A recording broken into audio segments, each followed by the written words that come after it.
ফুটবলের রাজা Lionel Messi কিংবা পেলে ম্যারাডোনা হলেও স্কিলের রাজা একজনই, কোনো তর্ক ছাড়াই তিনি রাজা। নিঃসন্দেহে সেই ব্যক্তিটি নেইমার জুনিয়র। বল পায়ে রাজত্ব কায়েম করা নেইমার আবারও আলোচনায় এসেছেন তার স্কিল শো করে।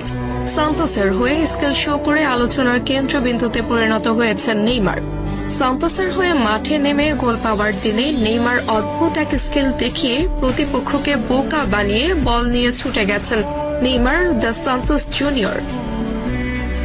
এমন নেইমারকে যেন ভক্তরা খুঁজছিল।